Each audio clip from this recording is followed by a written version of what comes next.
Meus queridos, vamos aquietar os nossos corações e as nossas mentes nesse momento para ouvirmos aquilo que Deus tem a falar conosco. Eu quero convidar você a abrir sua Bíblia no livro do profeta Jonas, no capítulo de número 3. Vamos dar sequência à nossa exposição nesse livro. Livro do profeta Jonas, capítulo de número 3. Nós faremos a leitura de todo este capítulo. Jonas, capítulo 3, a leitura de todo o capítulo eu estarei lendo, os irmãos acompanham comigo em suas Bíblias. Todos encontraram? Diz assim a palavra de Deus, irmãos. Veio a palavra do Senhor segunda vez a Jonas, dizendo: Dispõe-te, vai à grande cidade de Nínive e proclama contra ela a mensagem que eu te digo. Levantou-se, pois, Jonas e foi a Nínive, segundo a palavra do Senhor. Ora, Nínive era cidade muito importante diante de Deus, e de 3 dias para percorrê-la. Começou Jonas a percorrer a cidade, caminho de um dia, e pregava e dizia: Ainda 40 dias e Nínive será subvertida. Os ninivitas creram em Deus e proclamaram um jejum, e vestiram-se de panos de saco, desde o maior até o menor. Chegou esta notícia ao rei de Nínive, e levantou-se do seu trono, tirou de si as vestes reais, cobriu-se de pano de saco e assentou-se sobre cinza, e fez-se proclamar e divulgar em Nínive, por mandado do rei e seus grandes: nem homens, nem animais, nem bois, nem ovelhas provem coisa alguma, nem os levem ao pasto, nem bebam água, mas sejam cobertos de pano de saco, tanto os homens como os animais. E clamarão fortemente a Deus, e se converterão, cada um do seu mau caminho, e da violência que há nas suas mãos. Quem sabe se voltará a Deus, e se arrependerá, e se apartará do furor da sua ira, de sorte que não pereçamos. Viu Deus o que fizeram, como se converteram do seu mau caminho, e Deus se arrependeu do mal que tinha dito que lhes faria, e não o fez. Em nossa sociedade, meus queridos, existe a cultura do cancelamento. Isso significa dizer que quando alguém comete um erro, seja no meio da rua, seja nas redes sociais, seja aonde for, essa pessoa é cancelada. Ou seja, ela é completamente condenada e massacrada por aqueles que estão ao seu redor. E aqui eu não estou me referindo a crimes perante a lei brasileira, que é um caso completamente diferente. Eu estou falando de erros, porque, como diz o ditado, errar é humano. E todos nós erramos, todos nós falhamos, todos nós temos defeitos, não existe ninguém perfeito. Mas, apesar disso, as pessoas lá fora gostam de cobrar perfeição umas das outras. Ninguém pode errar. É proibido, porque se você errar, você será apedrejado com as palavras de condenação que surgem de todos os lugares. Na cultura do cancelamento, não há espaço para o perdão, não há possibilidade de arrependimento, não há como você receber uma segunda chance depois que você comete algum erro. E isso, meus irmãos, é algo bem diferente daquilo que a palavra nos ensina. Porque Deus é aquele que, apesar dos nossos muitos pecados, apesar da nossa imperfeição, apesar dos nossos muitos defeitos, Deus é aquele que pode nos trazer perdão. Deus é aquele que pode nos trazer redenção. Deus é justo. Deus se ira contra o pecado, sim, mas Ele recebe em seus braços pecadores arrependidos. Deus pode nos trazer perdão, meus irmãos, por causa da sua graça. Na palavra do Senhor, diante do Senhor, não há espaço para essa cultura que não permite o arrependimento, que não permite a mudança de vida. E nós podemos ver algo assim no texto que está diante de nós. O profeta Jonas é o profeta fujão. Se o profeta Jeremias é o profeta chorão, porque chorou um bocado, Jonas é o profeta fujão. No primeiro capítulo, ele recebe a ordem de ir até a cidade de Nínive, pregar contra ela, avisando que Deus a destruiria por causa de seus pecados. Só que Jonas não quer ir. E é por isso que ele desobedece essa ordem e tenta fugir da presença de Deus, essa fuga ela não dura muito tempo, porque durante uma tempestade no mar, Jonas é lançado naquela imensidão, ele é lançado ao mar, pois os marinheiros do navio onde ele estava descobriram, pela providência de Deus, eles descobriram que a culpa da tempestade era desse profeta. E quando ele estava afundando naquele mar, Jonas foi engolido por um grande peixe. O capítulo 2, que vem na sequência, nos relata em forma de poesia os sentimentos que Jonas teve quando foi lançado naquele mar. Em meio ao abismo espiritual, Jonas ele clama pelo socorro de Deus. Ele vê que foi lançado num abismo por causa dos seus erros e ele clama por Deus. E a palavra diz que Deus o atende. Após isso, ele se arrepende e se levanta agora para obedecer às ordens de Deus, para honrar o nome do Senhor através da sua própria vida. E após 3 dias e 3 noites, o grande peixe vomita Jonas na praia. E agora Jonas não vai mais fugir. Ele vai para Nínive cumprir a ordem do Senhor. E no capítulo 3, nós vemos então o que vai se desenrolar nessa história, depois que Jonas foi vomitado por aquele grande peixe e correndo então para a cidade de Nínive. Aqui no capítulo 3, meus irmãos, fica evidente o quanto que a graça de Deus, que já estava agindo na vida desse profeta, aqui vai ficar evidente o quanto que essa graça é abençoadora e traz então redenção. E é sobre esse tema que eu queria pensar brevemente com vocês nessa noite. As bênçãos da graça redentora. As bênçãos da graça redentora. E eu queria apresentar aqui 2 bênçãos que se encontram nesse texto. O sermão é metade presbiteriano, porque para ser presbiteriano tem que ser 3 pontos, mas só tem 2 bênçãos aqui, tá certo? 2 bênçãos da graça redentora. E a primeira bênção, meus irmãos, da graça redentora é que ela nos dá uma segunda chance.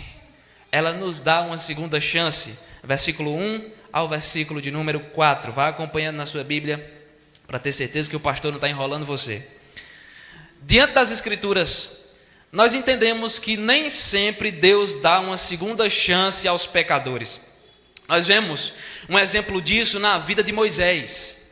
Moisés ele foi um grande profeta do Senhor, um homem temente a Deus, o libertador do povo de Israel, quando este estava escravizado no Egito.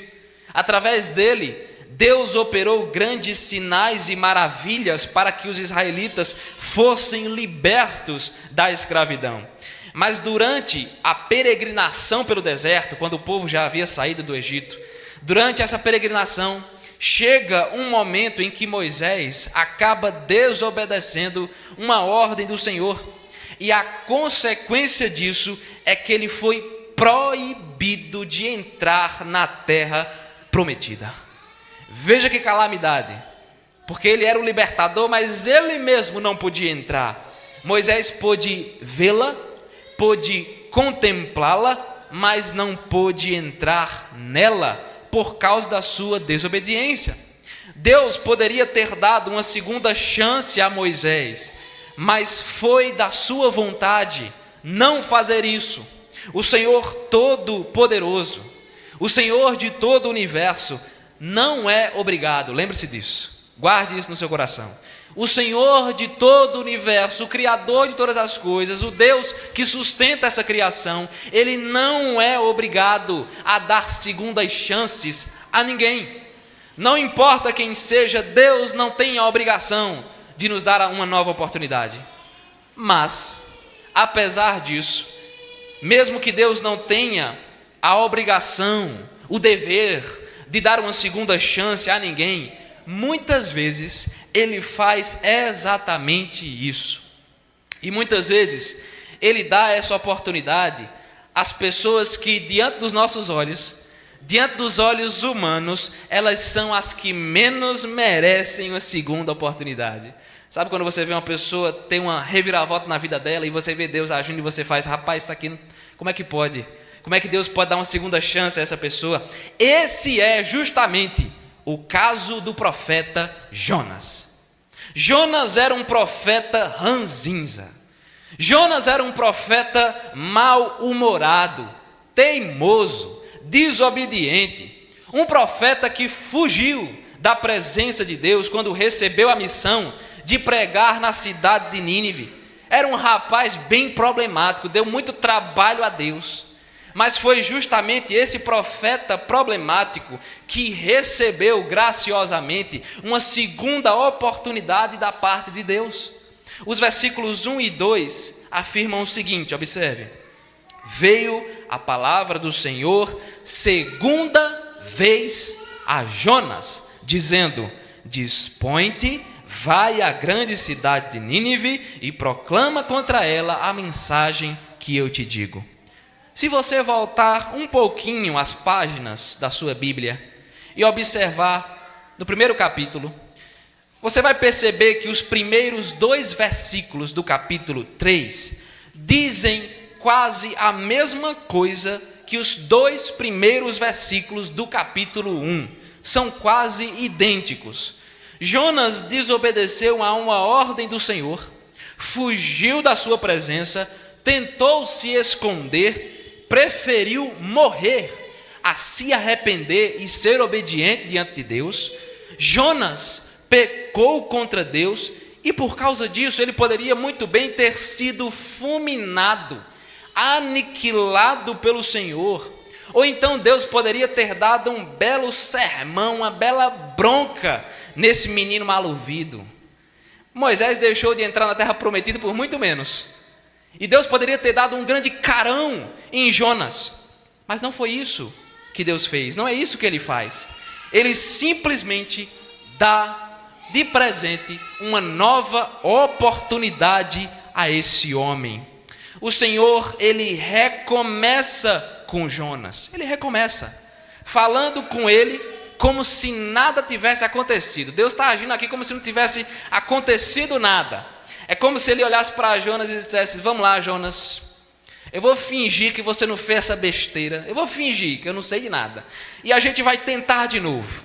Nós vamos recomeçar, Jonas. E como diz os primeiros versículos, pela segunda vez, Deus fala com ele e diz: se disponha, vá até a cidade de Nínive para pregar a mensagem que eu, o Senhor, darei a você. O versículo 3, então, nos diz que Jonas se levantou. Ele se dispôs, ele se levantou, mas ele não se levantou para fugir outra vez, não mais para desobedecer. Jonas se levanta para obedecer às ordens de Deus, indo até Nínive, finalmente, como ele deveria ter feito desde o início, para então cumprir a vontade do Senhor para a sua vida. Esse profeta, pelo menos, ele não quer desperdiçar a segunda chance que Deus o está dando. E a sequência do versículo 3, então, nos informa que Nínive era uma cidade muito importante diante de Deus. Só que isso se trata de uma expressão própria da língua hebraica, texto original do Antigo Testamento, se trata de uma expressão própria da língua hebraica para dizer que Nínive era uma cidade muito grande. Ou seja, dizer que ela era muito importante diante de Deus significa dizer que Nínive era uma cidade extremamente gigantesca. Nínive era capital do poderoso império assírio, abrigando dentro dela cerca de 600 mil pessoas. Ela era rodeada por uma muralha tão grossa que suportava o peso de 3 carruagens em cima dela, uma do lado da outra. O profeta Naum, no capítulo 2 do seu livro, chama Nínive de cidade rainha. Tamanha era a sua importância e a influência dela naquela época.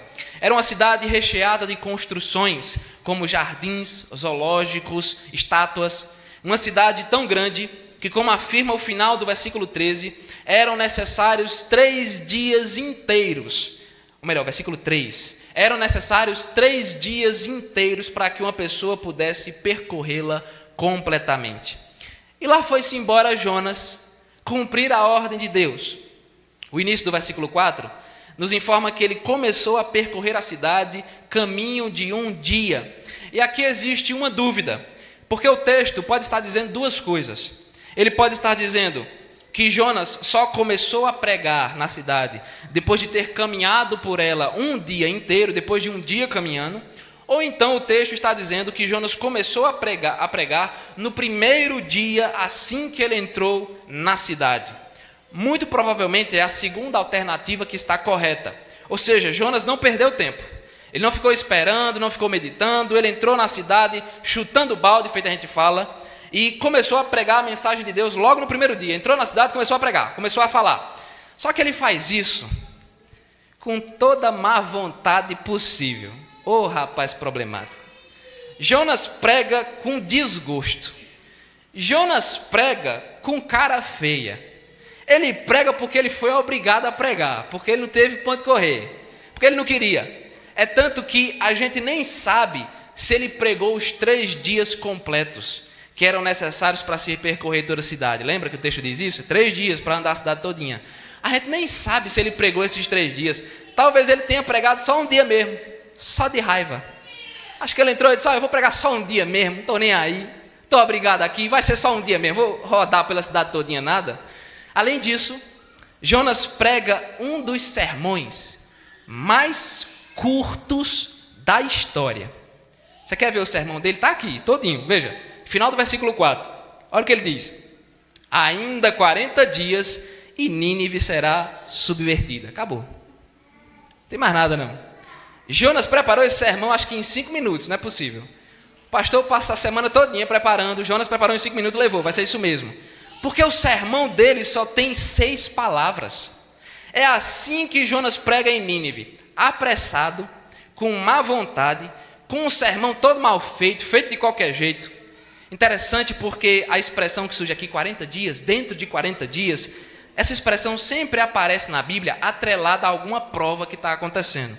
Lembre-se comigo, o dilúvio durou 40 dias. Moisés ficou no Monte Sinai 40 dias. Elias demorou 40 dias em sua fuga para o Monte Horebe. Jesus foi tentado durante 40 dias no deserto. E Nínive seria destruída dentro de 40 dias. Jonas diz, Nínive será subvertida. E a palavra que ele usa aqui, subverter, que ele apresenta aqui, é interessante porque foi a mesma palavra usada para anunciar a destruição de Sodoma e Gomorra, lá em Gênesis. 2 cidades imorais que foram completamente aniquiladas pelo Senhor. É a mesma palavra que Jonas usa. Está entendendo aqui o que ele está desejando para a cidade? Perceba que incoerência por parte desse profeta. Jonas recebeu de Deus uma segunda chance. Deus olhou para Jonas e disse, Jonas, eu vou te dar uma nova oportunidade para que você faça certo. Mas Jonas, que foi agraciado, que foi abençoado, que foi preenchido pela graça do Senhor, ele não quer de jeito nenhum dar uma segunda chance a Nínive. Na mensagem desse profeta não existe chance para arrependimento.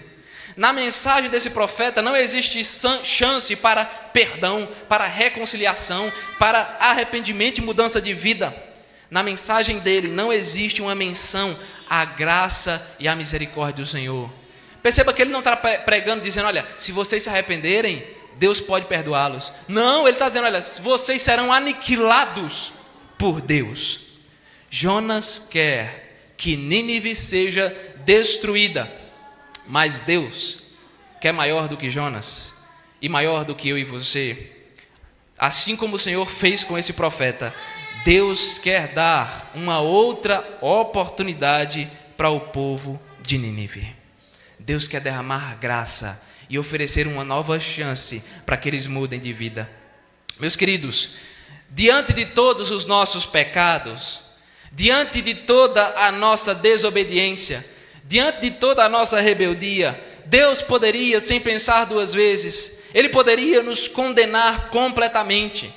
Ele poderia nos destruir e nos jogar no fogo eterno. Nós, Jonas, Moisés, qualquer pecador, porque todos nós falhamos diante de Deus. E se Deus fizesse isso, se Deus olhasse para os nossos pecados e nos jogasse no fogo do inferno, se Deus nos condenasse, se Deus decidisse não nos dar uma chance para mudar de vida, Ele seria justo Deus não seria injusto? Nós aqui somos pecadores, e se Ele nos condenasse, cada um de nós, e a humanidade não mais existisse, Ele seria justo. Nós é que devemos a Deus, Ele não nos deve nada, meus queridos. Ele poderia nos destruir, nos jogar no fogo eterno, fazer o que Ele quisesse, mas escute uma coisa: o Senhor é aquele que nos dá uma segunda chance para que nós possamos mudar de vida. O Senhor abre as portas de uma nova oportunidade, nova e preciosa oportunidade, para que pecadores como eu e como você possam trilhar os caminhos corretos, os caminhos de luz, os caminhos agradáveis a Ele.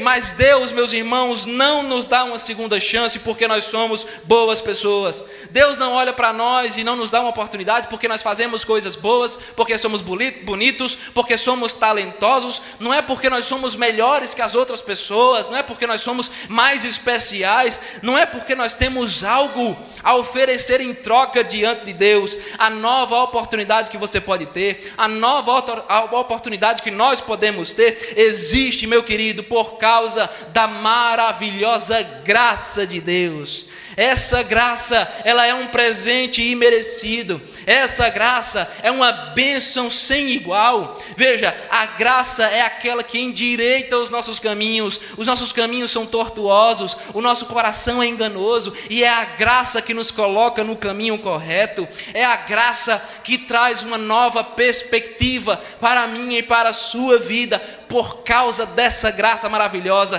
que recaiu sobre a vida de Jonas, que estava recaindo sobre o povo de Nínive. Por causa dessa graça, nós podemos ter a nossa vida completamente transformada para a honra e para a glória do nosso Deus. As bênçãos da graça redentora.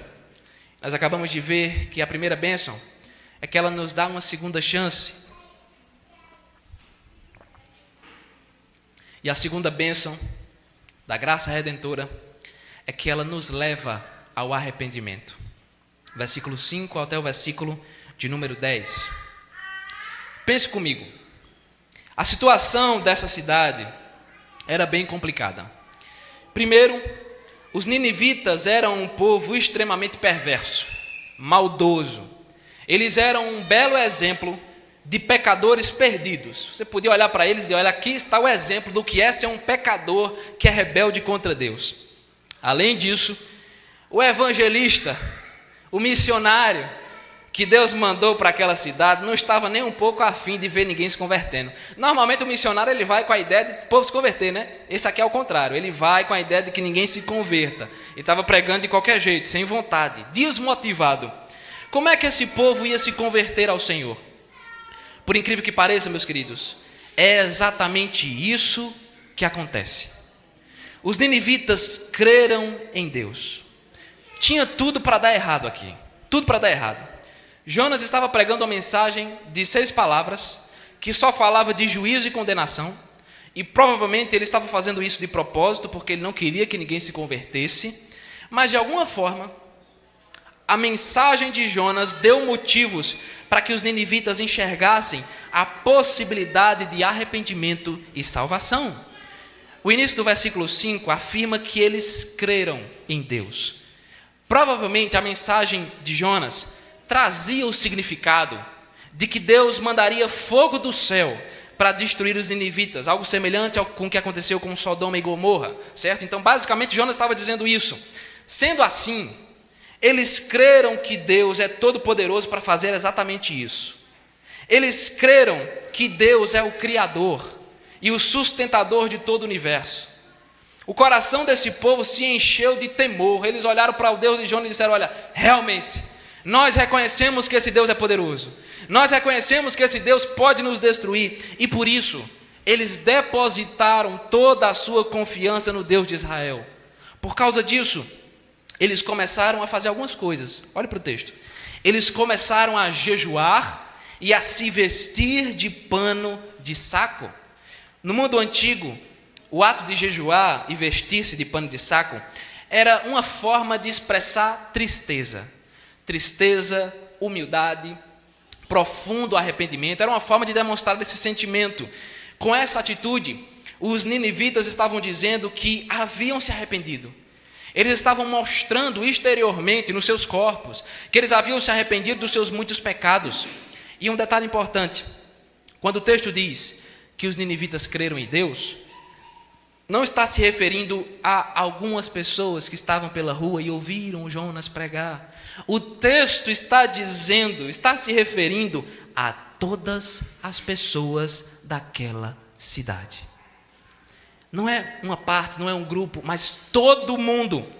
O final do versículo 5 afirma que todos estavam se humilhando na presença do Senhor, desde o maior até o menor, desde o menor até o maior. Ou seja, crianças, adolescentes, adultos, jovens, idosos, pobres, ricos, todos se prostrando em arrependimento. Diante de nós, meus irmãos, está aquele que talvez seja o maior avivamento que já aconteceu na história da humanidade. Você lembra quantas pessoas tinha nessa cidade? 600 mil pessoas. 600 mil pessoas jejuando. 600 mil pessoas se convertendo ao Senhor. Isso aqui é muito interessante, porque dificilmente todas as pessoas daquela cidade ouviram a pregação de Jonas.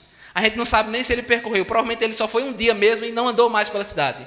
E o profeta não se esforçou o mínimo para que todo mundo ouvisse a sua pregação. O profeta não se esforçou o mínimo para que todas as pessoas chegassem a ouvir a sua mensagem. Provavelmente, só uma parte dos cidadãos ouviu aquilo que ele estava pregando. E como é que todos se converteram? Como é que todos se renderam ao Senhor? Possivelmente, meus irmãos, as pessoas que ouviram a pregação de Jonas, sabe o que elas começaram a fazer?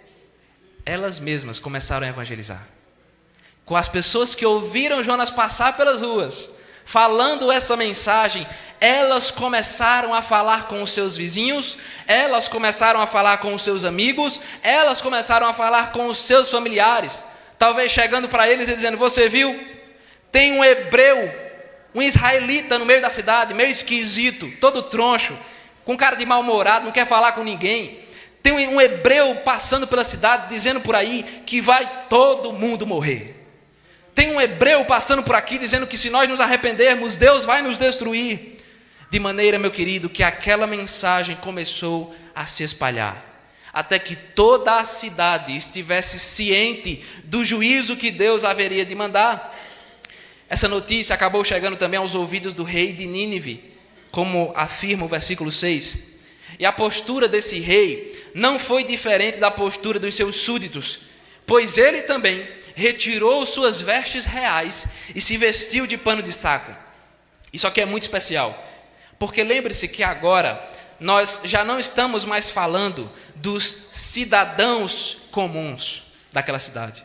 Nós estamos agora falando de um rei. As roupas dos reis assírios normalmente eram tecidas na cor púrpura, que era uma cor extremamente cara para as roupas daquela época. As roupas reais também eram bordadas de ouro e incrustadas de pedras preciosas. Mas no momento em que o rei ouve a notícia sobre o juízo de Deus, ele abandona, ele larga toda aquela riqueza das suas roupas e se veste de pano de saco. Além disso, ele se assenta sobre cinzas, diz o texto aqui. Ele faz uma coisa a mais. Isso aqui também era uma forma de se humilhar. Era uma forma de demonstrar quebrantamento, era uma forma de demonstrar arrependimento. Mas o rei não para por aí, porque ele também realiza um decreto. E esse decreto ele era composto de 4 partes importantes, que se encontram aqui nos versículos 7 e 8. Vai olhando comigo. 4 partes. A primeira parte do decreto, o texto diz: nem homens, nem animais, nem bois, nem ovelhas provem alguma coisa, nem os levem ao pasto, nem bebam água. Essa é a primeira parte. Segunda parte: sejam cobertos de pano de saco, tanto os homens como os animais. Essa aqui é a segunda parte. Perceba que até os animais deveriam participar do jejum. Mas coitado, não tem nada a ver com isso. Até eles tinham que participar do jejum e se vestir de pano de saco. Isso aqui era para demonstrar que absolutamente toda a nação estava se arrependendo. Não vai sobrar nem os animais, porque eles também vão entrar. Todo mundo se arrependendo, jejuando diante de Deus. Terceira parte. E clamarão fortemente a Deus. Quarta e última parte, e mais importante. E se converterão cada um do seu mau caminho e da violência que há nas suas mãos. A conversão da cidade, ela foi decretada pelo rei. Só que o que o rei estava fazendo aqui era apenas oficializar o que já estava acontecendo. Porque o povo já havia se arrependido. O povo já estava clamando ao Senhor. Então o que o rei faz aqui é confirmar a atitude daquelas pessoas. É como se ele olhasse para a nação e dissesse: é exatamente isso que nós vamos fazer, como decreto agora. Todo mundo jejuando, se humilhando perante Deus. A expectativa do rei era que Deus tivesse misericórdia. A expectativa do rei é que Deus não destruísse a cidade. E para a tristeza de Jonas, foi exatamente isso que aconteceu. Versículo 10. Viu Deus o que fizeram, como se converteram do seu mau caminho, e Deus se arrependeu do mal que tinha dito que lhes faria e não fez. Mas como assim Deus se arrependeu? Como assim? Opa, complicou. O livro de Números, capítulo 23, afirma, e você lembra talvez desse texto, que Deus não é homem para que minta, nem filho do homem para que se arrependa. Outros textos falam também. Então, como é que Deus se arrependeu? Como é que pode? Isso aqui é o que nós chamamos, palavra difícil, de antropomorfismo na Bíblia. Não precisa decorar não, tá certo? Lembre só do conceito. Antropomorfismo, o que é isso? É quando os autores bíblicos, eles atribuem características, sentimentos e comportamentos humanos a Deus. É isso que está acontecendo aqui. O autor está atribuindo uma característica, um sentimento, um comportamento humano a Deus. Então, dizer, nesse contexto aqui, dizer que Deus se arrependeu, não significa dizer que ele fez algo errado e depois decidiu agir de outro modo. Eita, eu fiz errado, vou me arrepender aqui e vou mudar. Não, é simplesmente a forma de Deus mudar a maneira como ele está lidando com a situação. Por quê? Porque Deus é coerente com a sua natureza. Deus tem uma natureza divina. Deus tem uma natureza eterna e soberana. E ele é coerente, ele age de acordo com a sua natureza. Ou seja, para com aqueles que permanecem vivendo no pecado, Deus promete o quê? Destruição e condenação. O salário do pecado é a morte. Mas para com aqueles que se arrependem, estavam em pecado também, mas que se arrependeram, Deus promete perdão e salvação. Os ninivitas se arrependeram. Ou seja, Deus decidiu não mais destruí-los. Essa era a mensagem do Senhor. Se vocês permanecerem no pecado, vocês serão destruídos. E como o povo se arrependeu, Deus não mais queria destruí-los. Os 40 dias passaram. Lembre-se, 40 dias, vai vir. E a cidade permaneceu de pé. Fica imaginando o povo aqui olhando para o céu. Durante os 40 dias, e agora? Falta quantos dias? Vai chegar? Está chegando? Chegou o último dia e nada aconteceu. Meus irmãos, a salvação dos pecadores, ela está nas mãos de Deus. O próprio profeta Jonas, no final do capítulo 2, foi aquele que abertamente declarou, dizendo: ao Senhor pertence a salvação. Ela pertence ao Senhor. Jonas pregou um sermão de 6 palavras. Jonas pregou com má vontade. Não falou com todo mundo, saiu pelas ruas na carreira. Mas ainda assim, Deus salvou 600.000 pessoas. Deus salvou toda aquela cidade. Por quê? Porque a nossa salvação não depende do talento dos pregadores. A nossa salvação não depende do quanto de teologia o pregador conhece. A nossa salvação depende do agir da maravilhosa graça de Deus. O pregador pode ser o mais talentoso, o mais reconhecido, o mais inteligente, pode ter doutorado, pós-doutorado, mas se não for a graça de Deus agindo, se não for o Espírito Santo quebrantando os corações, nós não nos arrependemos. É Deus quem nos toca, é o Espírito Santo que nos transforma. E o verdadeiro arrependimento, meus irmãos, ele gera mudança de vida. Você pode fazer jejum, você pode se vestir de pano de saco, você pode clamar a Deus, você pode se assentar sobre cinzas, mas se você não se converter dos seus maus caminhos, o seu arrependimento é falso. Se você clamar a Deus, se vestir de pano de saco e jejuar 40 dias, mas não se arrepender, não se converter do seu pecado, o seu arrependimento não tem valor nenhum diante de Deus. Quando a graça nos alcança, nós nos arrependemos, nós nos humilhamos, nós choramos e clamamos para que Deus tenha misericórdia de nós. Não importa, meu querido, quantos pecados nós cometemos, quantas falhas nós temos em nossa conta, porque embora o nosso pecado seja grande, embora os nossos pecados sejam numerosos, maior e mais poderosa é a graça do Senhor. Mas então, o que é que nós aprendemos com esse texto?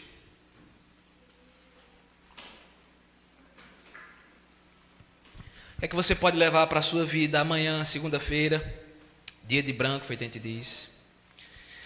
Durante a caminhada cristã, muitas vezes nós caímos. Deixa eu dar um choque de realidade para você, porque tem muito pastor e muita igreja pregando o contrário. Durante a caminhada cristã, muitas vezes, não é uma, não é duas, não é três, muitas vezes nós caímos. Muitas vezes nós erramos, e erramos feio. Não erramos um pouquinho, não. Muitas vezes nós erramos feio. Pecamos. Na caminhada cristã nós envergonhamos muitas vezes o Evangelho. Nós envergonhamos o nome do nosso Senhor. Ser cristão, meu querido irmão, não significa ser perfeito, sem mácula, sem nenhum defeito, sem nada que possa ser contestado. Muito pelo contrário. Ser cristão implica dizer que certas e muitas vezes, você vai passar por quedas vergonhosas. Talvez não quedas públicas, talvez não quedas que vão escandalizar as pessoas do lado de fora da igreja, mas talvez quedas particulares que vão te deixar envergonhado e vão fazer com que você envergonhe o Evangelho. Nós muitas vezes passamos por momentos de fraqueza grande. Nós muitas vezes passamos por momentos de frieza espiritual.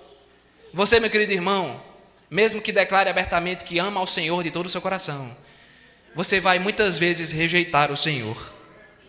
Em muitos momentos você vai se distanciar da presença de Deus. Isso é um fato, é uma realidade.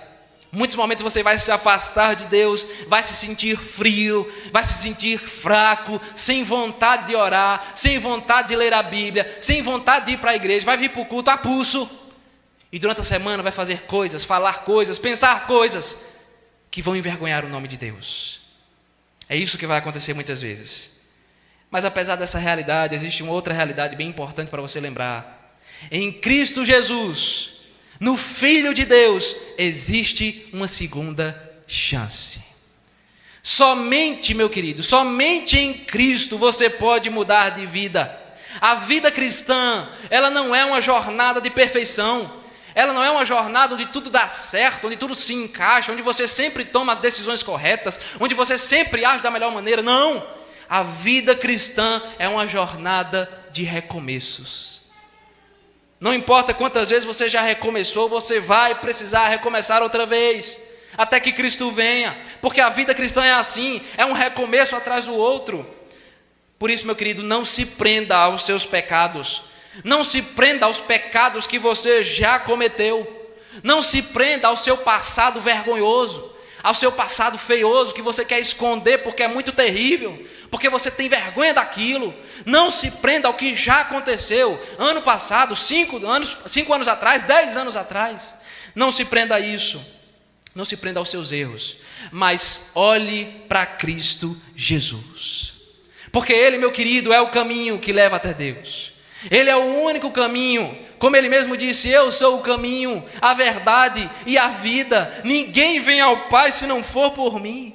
É nele que você pode recomeçar a sua vida. Lembre-se de uma coisa: a graça de Deus, ela é maior que o seu pecado. Não importa o quão tenebroso ele foi, Não importa quanta vergonha você carrega no coração, porque a graça de Deus é maior que a sua iniquidade. Meu querido, Satanás vai sussurrar no seu ouvido, afirmando que a sua vida não tem mais jeito.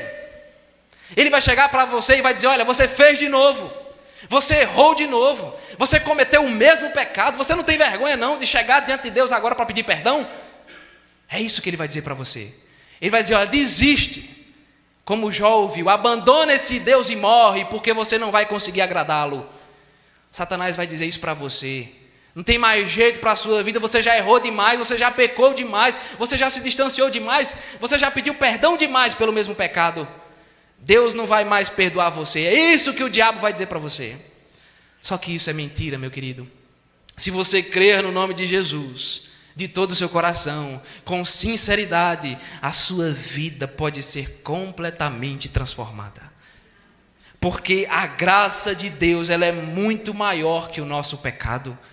A palavra diz: onde abundou o pecado, superabundou a graça de Deus. Satanás tenta nos enganar, mas a graça de Deus é muito maior do que aquilo que você já fez diante do Senhor. O sangue de Cristo pode te tornar mais alvo do que a neve. Nós podemos, meus queridos irmãos, viver um verdadeiro avivamento na nossa vida. E aqui eu queria fazer uma pergunta para você. Você quer viver um verdadeiro avivamento na sua vida? Amém? Amém. Ainda foi fraco. Você quer de todo o seu coração viver um verdadeiro avivamento na sua vida? Amém? Amém. Então se arrependa dos seus pecados. Se arrependa, abandone os seus maus caminhos, mude a sua postura, mude a sua conduta. A gente entende errado o que é avivamento, sabia? Avivamento não é quando você chora na hora do louvor. Avivamento não é quando você se arrepia no momento da oração. Avivamento não significa se emocionar. Toda vez que você está no culto, explodindo de sentimentos, explodindo de sensações na hora da pregação, e você sai: meu Deus, que culto foi esse? Eu estou aqui extasiado. Isso não é avivamento. As pessoas têm achado que é, mas não é. A igreja vive um verdadeiro avivamento quando ela se arrepende dos seus pecados, quando ela vive em santidade, assim como fez o povo de Nínive. Porque veja, Deus os perdoou, Deus teve misericórdia deles. O final do texto vai dizer que Deus viu que eles haviam abandonado os seus maus caminhos. Deus não olhou para o jejum, Deus não olhou para o pano de saco, Deus não olhou nem para o clamor, Deus olhou para arrependimento, para conversão. E foi por isso que ele teve misericórdia daquela cidade. Veja, tem muita gente que vai à igreja todo domingo, mas durante a semana vive abraçado com o pecado. Tem gente assim. Nesse Brasil, nesse mundo, quantas pessoas agora estão em um culto como esse, estão numa igreja parecida com essa, mas durante a semana vivem abraçados com o pecado. Tem muita gente que no domingo está na igreja, fechando os olhos, levantando a mão, chorando, se arrepiando, se emocionando, tendo uma explosão de sentimentos no coração, mas durante a semana ama muito mais o mundo do que a Deus. Ama muito mais as coisas do mundo do que as coisas de Deus. Durante a semana, muitas pessoas se entregam aos prazeres da carne, fazem o que querem, na hora que querem, mas depois estão lá no domingo, levantando a mão e dizendo: louvado seja Deus. Cristo, meus irmãos, não nos prometeu uma fé cheia de sensações.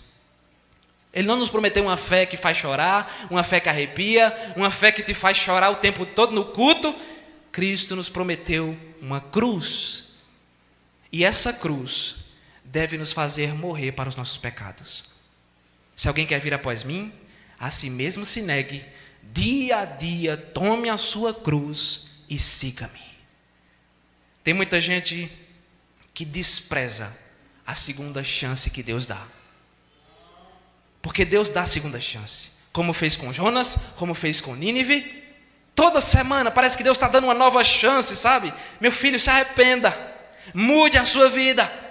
Mas tem gente que olha para a segunda chance e cospe nela. Como? Vivendo no pecado. Pessoas agora estão desprezando a nova oportunidade que Deus dá, zombando o nome dele com as suas vidas, ignorando a graça que está sendo oferecida. O homem vai a Cristo como está, mas ele não pode permanecer como está. Jesus nos chama para que você venha do jeito que você está, meu querido irmão, sujo, todo rasgado de dentro para fora, com o coração dilacerado, podre por causa dos seus pecados. É assim que você deve ir para Jesus, mas você não pode permanecer assim. Jesus recebe pecadores, mas não é para que esses pecadores continuem vivendo a vida do jeito que acham melhor. Jesus recebe pecadores para que esses pecadores mudem completamente de vida. É impossível você ser alguém verdadeiramente convertido e ainda assim permanecer vivendo no pecado. Não tem como. Por isso, meu querido, corra para os pés de Cristo. A palavra diz que se nós confessarmos nossos pecados, Ele é fiel e justo para nos perdoar os pecados. A palavra promete que aquele que se arrepende recebe uma nova oportunidade de Deus. Aquele que confessa e deixa, diz o livro de Provérbios. Veja, não é só confessar. Aquele que confessa e deixa alcançará a misericórdia. Meu querido, corra para os pés de Jesus, se arrependa, peça perdão. Não importa se você já pediu 1, 2, 3, 4, 5, peça novamente e mude a sua vida, porque somente em Jesus existe esperança para a nossa alma. Se você realmente crê que Jesus morreu na cruz do Calvário, se você realmente crê que Jesus ressuscitou ao terceiro dia, glorifique o nome dele com a sua santidade. As portas da graça se abrem para que pecadores como nós possam ser completamente redimidos por esse sangue precioso.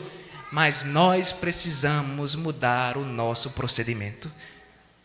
Paulo diz: quer comais, quer bebais, ou façais outra coisa qualquer, fazei para a glória de Deus, em santidade. Se pecarmos e permanecermos vivendo no pecado, nós seremos cancelados por Deus. Isso é verdade, Deus vai nos cancelar. Mas se nós nos arrependermos, se nós mudarmos de vida, nós seremos completamente redimidos por Jesus Cristo de Nazaré. Amém?